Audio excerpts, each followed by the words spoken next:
दोस्तों, अगर आपसे ये कहा जाए कि अफ्रीका के एक मुल्क में 2 साल से ऐसी जंग जारी है जिसमें लाखों मुसलमान मारे जा चुके हैं, औरतें सड़कों पर रो रही हैं, बच्चे प्यास से मर रहे हैं और दुनिया की बेशतर मुस्लिम हुकूमतें खामोश तमाशाई बनी बैठी हैं, तो शायद आप हैरान होंगे। लेकिन ये कोई कहानी नहीं, बल्कि सूडान की जिंदा हकीकत है। और आज की वीडियो में हम सिर्फ ये नहीं देखेंगे कि सूडान में क्या हो रहा है, बल्कि ये भी जानेंगे कि बर्किना फासो के नौजवान और दिलेर सदर इब्राहीम ऐसा कौन सा फैसला किया है जिसने आलमी ताकतों के ऐवानों में जलजला बर्पा कर दिया है। उन्होंने ऐलान किया कि वो सूडान की मजलूम मुसलमानों के दिफा के लिए 1.5 लाख फौजी भेजेंगे। ऐसा ऐलान जिसकी हिम्मत आज के दौर में किसी मुस्लिम मुल्क के सरबराह ने नहीं की। अफ्रीका का तीसरा सबसे बड़ा मुल्क सूडान, जिसने कभी नील दरिया के किनारे तहजीबों को जन्म दिया था, अब राख में बदल चुका है।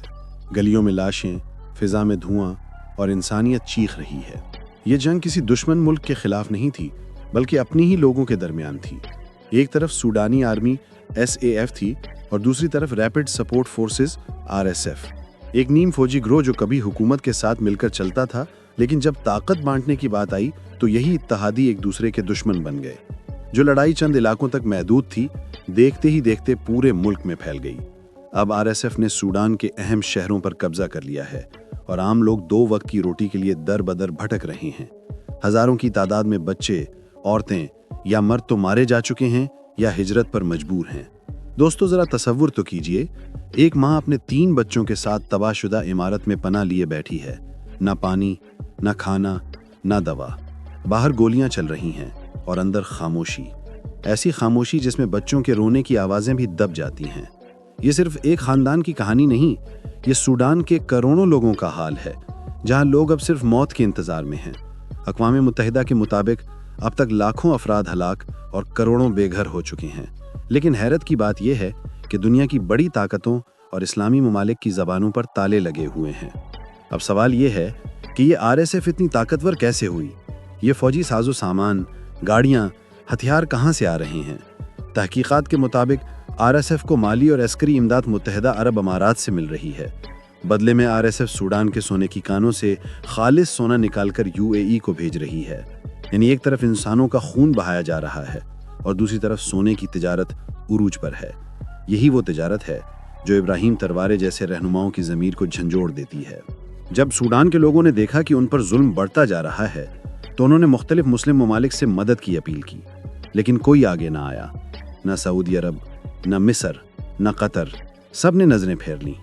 सूडानी अवाम ने मायूस होकर कहा, हम अब अरब ममालिक से उम्मीद नहीं रखते, क्योंकि वो हमें कमतर समझते हैं। वो हमें सिर्फ वसाइल के तौर पर देखते हैं, इंसान के तौर पर नहीं। और फिर यूं हुआ कि तारीख पलटी। बर्किना फासो के नौजवान सदर इब्राहीम तरवारे, जिन्होंने सिर्फ 36 साल की उम्र में अपने मुल्क को फ्रांसीसी असर से आज़ाद किया, उन्होंने सूडान की चीख सुनी। उन्होंने कहा, जब तक एक भी मुसलमान पर जुल्म होगा, मैं खामोश नहीं रहूंगा। हम सूडान भाइयों के साथ खड़े हैं। ये सिर्फ अल्फाज नहीं हैं। उन्होंने ऐलान किया कि बर्किना फासो के 1.5 लाख फौज सूडान भेजी जा रही है ताकि नस्ली कत्लेआम को रोका जा सके। ये ऐलान दुनिया के लिए एक धमाके से कम नहीं था, क्योंकि तरवारे ने वाजे कर दिया, हम ये सब किसी सोने चांदी या दौलत के लिए नहीं कर रहे, हम ये सब इंसानियत और इस्लामी इक़दार के लिए कर रहे हैं। तरवारे ने मुस्लिम दुनिया पर सख्त तनकीद की। उन्होंने कहा कि वही लोग जो फ़लस्तीन पर बातें करते थे, आज सूडान के लिए खामोश हैं। उन्होंने RSF को 24 घंटे का अल्टीमेटम दिया, अगर जुल्म बंद ना हुआ तो हमारी फौज तुम्हारे कैंपों पर चढ़ दौड़ेगी। साथ ही उन्होंने मुत्तहिदा अरब अमारात को भी खबरदार किया है, अगर तुम RSF को असलहा और पैसा देते रहे तो हम तुम्हारे अहम शहरों को हदफ बनाएंगे, क्योंकि हम जालिमों के साथ नहीं, मजलूमों के साथ हैं। ये वो अल्फाज थे जिन्होंने अफ्रीका और मशरिक़ वुस्ता की सियासी नक्शे को हिला कर रख दिया। इब्राहीम तरवारे ने सूडान के अवाम से वादा किया, जिस तरह मैंने बर्किना फासो के वसाइल गैर मुल्की कंपनियों से वापस लिए, इसी तरह मैं सूडान का सोना भी तुम्हें वापस दूंगा ताकि तुम खुद मुख्तार बन सको। उन्होंने पैगाम दिया कि आज़ादी सिर्फ सरहदों की नहीं, बल्कि सोच की भी होती है। जब मुसलमान एक दूसरे के लिए खड़े हों, तभी उम्मत मजबूत बनती है। इब्राहीम तरवारे ने कहा, सूडान तन्हा नहीं है, सूडान खुद अफ्रीका है। जब सूडान लहू लहान होता है तो पूरा अफ्रीका खून बहाता है।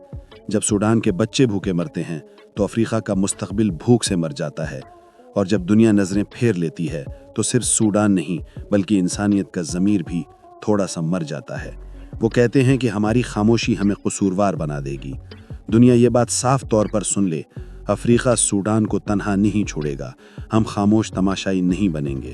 جب ہمارے بھائی بہنوں کو لالچ اور غرور کے نام پر تاریخ کے صفحوں سے مٹایا جا رہا ہو، جو لوگ یہ سمجھتے ہیں کہ وہ ہماری قوموں کو بانٹ سکتے ہیں، ہماری خود مختاری کمزور کر سکتے ہیں یا جنگ کے ذریعے ہمارے وسائل لوٹ سکتے ہیں، وہ افریقہ کی روح کو نہیں سمجھتے۔ وہ سمجھتے ہیں کہ ہم اتنے بکھرے ہوئے ہیں کہ متحد نہیں ہو سکتے، اتنے غریب ہیں کہ مذاہبت نہیں کر سکتے، اور اتنے ٹوٹے ہوئے ہیں کہ دوبارہ اٹھ نہیں سکتے۔ مگر وہ بھول گئے ہیں کہ یہی بر اعظم صدیوں کی غلامی، نوآبادیاتی ظلم اور استحصال کے باوجود زندہ رہا، اور آج بھی ہم ناقابل شکست کھڑے ہیں۔ ہم نے آزادی کے لیے لڑائی اس لیے نہیں لڑی کہ دوبارہ غیروں کے حکم کے تابع ہو جائیں۔ افریقہ کے دکھوں کا استحصال اب ختم ہونے جا رہا ہے۔ جو اس جنگ کو اسلحہ دے کر بھڑکا رہے ہیں، جو بھوک کو خرید و فروخت کا ذریعہ بنا رہے ہیں، وہی اصل دشمنی امن ہے، اور یہی بد امنی کے حقیقی معمار ہیں۔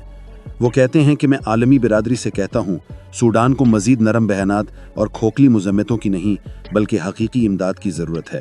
الفاظ نہیں، عمل جانے بچا سکتا ہے۔ محفوظ راستے، دوائیں اور پناہ گاہیں چاہیے۔ پابندیاں زخم نہیں بھرتی، صرف رحم اور حوصلہ ہی شفا دے سکتا ہے۔ آپ امن کی تبلیغ نہیں کر سکتے جب آپ خود اسلحہ بیچ رہے ہوں۔ آپ اخلاقیات کا دعویٰ نہیں کر سکتے جب آپ قتل عام سے نظریں چڑا رہے ہوں۔ اگر دنیا واقعی انسانی جان کی قدر کرتی ہے تو یہ ثابت کرے۔ سوڈان وہ جگہ بنے جہاں انسانیت کی قدر ثابت ہو، نہ کہ صرف بیان کی جائے۔ تروارے کہتے ہیں کہ میں سوڈان کے نوجوانوں سے کہتا ہوں، مایوسی کو خود پر غالب نہ ہونے دو۔ سب سے گہری رات بھی سورج کے طلوع ہونے پر ختم ہوتی ہے۔ تم ہی وہ جسل ہو جو اپنا ملک دوبارہ بنائے گی۔ تمہارے ہاتھ ہی وہ ہاتھ ہیں جو سوڈان کے جھنڈے کو جنگ نہیں بلکہ نجات کی علامت بنائیں گے۔ اور جب وہ دن آئے گا، افریقہ تمہارے ساتھ کھڑا ہوگا۔ اب وقت آ گیا ہے کہ افریقہ اپنی طاقت اندر سے تلاش کرے، باہر سے اجازت مانگنے کی نہیں۔ سوڈان اٹھے گا، افریقہ اٹھے گا، اور ظالم یاد رکھیں گے کہ یہ بر اعظم اپنے لوگوں کا ہے، نہ کہ ان کا جو اسے برباد کرنا چاہتے ہیں۔ سوڈان کا المیہ ہمیں یہ سکھاتا ہے کہ آج کی دنیا میں طاقتور وہ نہیں جو ہتھیار رکھتا ہے، بلکہ وہ ہے جو حق پر ڈٹ جاتا ہے۔ ابراہیم تروارے جیسے لوگ ہمیں یاد دلاتے ہیں کہ ابھی بھی دنیا میں ضمیر زندہ ہے، ابھی بھی انسانیت سانس لے رہی ہے۔ دوستو، سوڈان کی ماؤں، بہنوں اور بچیوں کی چیخیں آج بھی نیل کے پانیوں میں گونج رہی ہیں۔ وہ ہم سے مدد نہیں مانگ رہے، صرف دعا چاہتے ہیں۔ آؤ ان کے لیے دل سے دعا کریں کہ اللہ ان کی مصیبت آسان کرے، انہیں امن دے، اور ابراہیم تروارے جیسے نڈر، ایماندار رہنماؤں کو مزید طاقت عطا کرے۔ اور اگر آپ سمجھتے ہیں کہ ظلم کے خلاف بولنا ہمارا فرض ہے تو اس ویڈیو کو شیئر کریں تاکہ سوڈان کی چیخ دنیا کے کانوں تک پہنچے، کیونکہ شاید آپ کا ایک شیئر کسی ایک دل میں غیرت، کسی ایک شخص میں ہمت اور کسی ایک حکمران میں ضمیر جگا دے۔ اللہ تعالیٰ سوڈان کے بے گناہ لوگوں کی مدد کرے۔ اللہ ہمیں وہ حوصلہ دے کہ ہم مظلوموں کا ساتھ دے سکیں۔ دوستوں، ملتے ہیں اگلی ویڈیو میں، تب تک اللہ آپ سب کا حامی و ناصر ہو۔